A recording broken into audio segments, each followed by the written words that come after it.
Ok, je vais t'apprendre à faire un gazpacho maison rapide.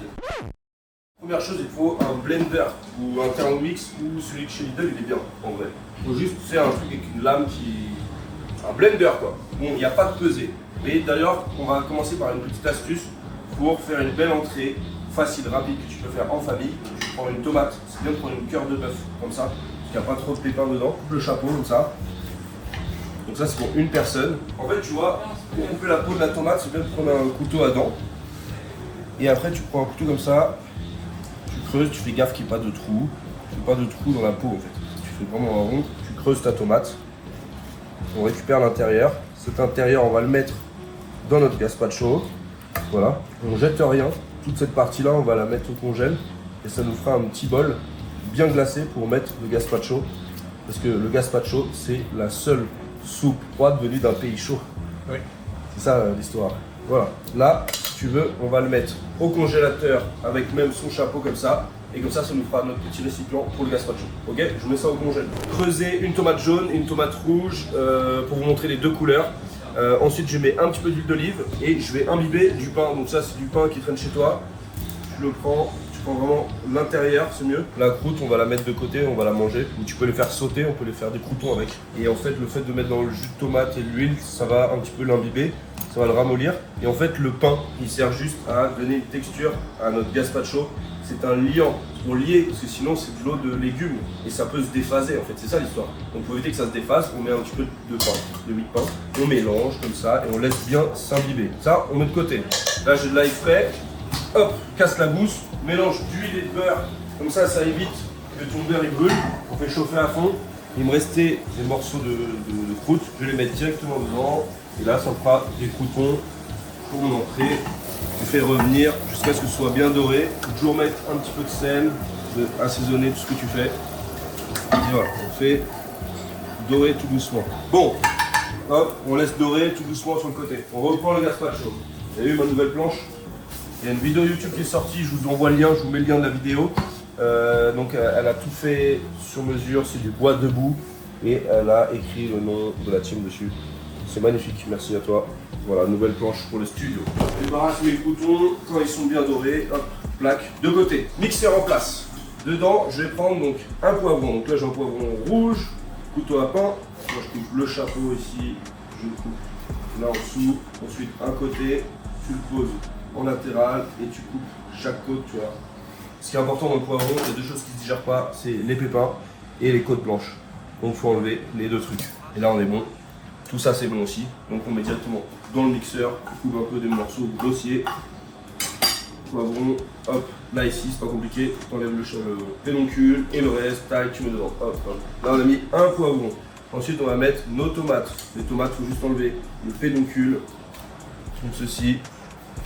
Toi, tu vas bien chercher avec ton couteau en point et tac, ça t'enlève tout ça et le reste, on met dedans. On va mettre quoi? 3 tomates, 4 tomates. On peut mettre soit de la green zebra aussi.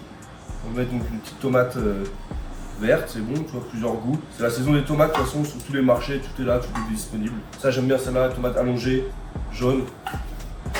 Très bon. On va mettre une grosse cœur de bœuf, là, regarde. Oh là là, les steaks. En fait, ce qui est bien avec la cœur de bœuf, c'est qu'il y a quand même beaucoup moins de pépins que dans une classique. C'est vrai, c'est une chair très ferme. Très agréable. Moi, c'est ma tomate préférée. Et si tu as à la maison, tu as des boîtes de piquillos, des poivrons piquillos, ça le fait. Comme là, j'ai des piments végétariens, c'est genre des petits poivrons qui ne piquent pas. Moi, je les balance entiers, je vais en mettre 2 dedans. Ça ramène un petit goût genre frais et c'est un bon goût de piment sans piquer. Enfin, 2 gousses d'ail. Pareil, dans l'ail, il faut enlever le germe.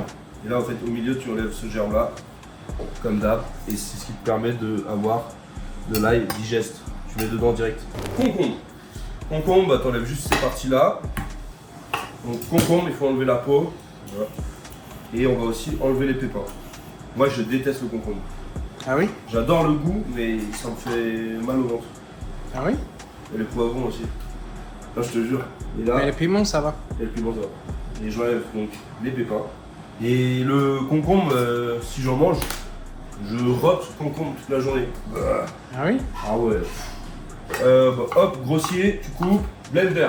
Donc nos intérieurs de tomates avec, donc j'ai mis de l'huile d'olive, le jus de tomate, forcément l'eau de tomate. On balance dedans.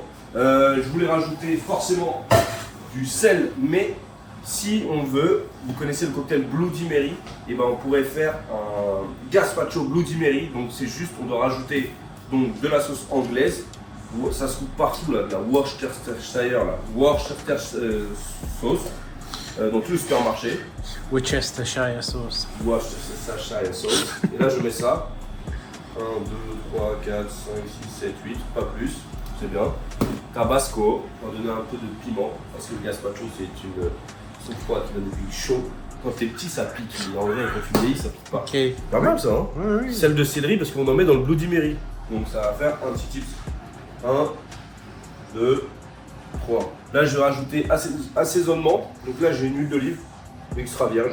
Mais je vais en mettre quand même encore un peu, encore 4 cuillères. Ça donne vraiment du goût. Et j'ai aussi du balsamique. Donc soit tu mets du balsamique classique ou comme moi, du balsamique blanc. Donc c'est clairement plus doux. C'est moins sucré, enfin c'est moins fort. Oui, c'est moi. C'est meilleur, c'est plus délicat. Et je te rappelle qu'il y a le pain dedans qui va lier le... Donc là, c'est parti, on mixe et il faut mixer au moins 1 minute à pleine vitesse. Au moins, parce qu'il faut que ce soit très très fort. C'est parti. Top, voilà. 2 minutes 50 j'ai mixé. Au thermomix, donc si t'as la girafe, faut y aller. Là, voilà. Et t'as vu, on a une belle texture, t'es même pas obligé de le passer au chinois. Parce que ça bombarde. Et comme tu as vu, tout est bien lié grâce au pain. Belle texture. Mais je vais quand même le passer au chinois pour enlever tous ces petits grains. Moi, je préfère. Je trouve que c'est... Ça prend un petit peu de temps, mais ça fait la perfection de ta recette. Et je vous jure que le pain de mie fait la différence. Il n'y en a pas beaucoup qui font ça. C'est pas vraiment le petit tips de la recette. Voilà. On a une belle couleur. Voilà. Donc là, après, moi, je vais goûter. Voir l'assaisonnement, mais on a presque fini. Il n'y a même pas besoin de mettre de sel. Je te jure, c'est trop chaud. Et comme je t'ai dit, et alors là, ce qui est bien, c'est quand même de le réserver au frais. Et tu remets un petit coup de fouet avant de le servir, mais il faut au moins 1 heure de réfrigérateur pour soit bien glacé. Là, tu sors tes tomates du congèle, regarde, elles sont givrées, magnifiques, donc très dures. Et tu vas pouvoir dresser ton entrée ou ton amuse-bouche dedans.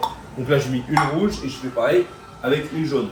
C'est pas compliqué, ton gazpacho, ça tu le sors du congèle à la minute, ton gazpacho tu sors du frigo à la minute, tu mélanges et tu verses directement dedans.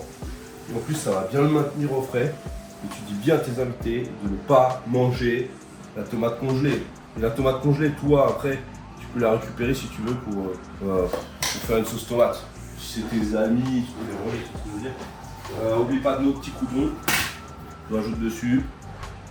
Ça on a vraiment zéro gaspille. Après tu peux rajouter un petit peu de mozza, tu peux rajouter un tartare de thon dans le fond. Enfin, après là je te montre la base. Et après tu peux rajouter aussi dessus le petit chapeau. Comme ça, tu envoies en salle. 2 gazpacho de tomates. Et les invités, ils prennent le couvercle, découvrent. Oh, oh, et tu peux aussi rajouter un petit peu d'huile d'olive à la fin dessus. Ça va toujours bien. C'est toujours joli l'huile d'olive et ça parfume bien. C'est bon pour la santé. C'est bon pour la santé et c'est bon pour le business. Voilà, 2 gazpacho, version jaune, version rouge, dispo. On va goûter. Bah, tu vois que c'est pratique, c'est facile, c'est efficace et c'est hyper bon. Vraiment, le pain comme il lit le gazpacho, c'est vraiment très très bon. Mais écoute, c'est trop bon. C'est bon ou c'est pas bon?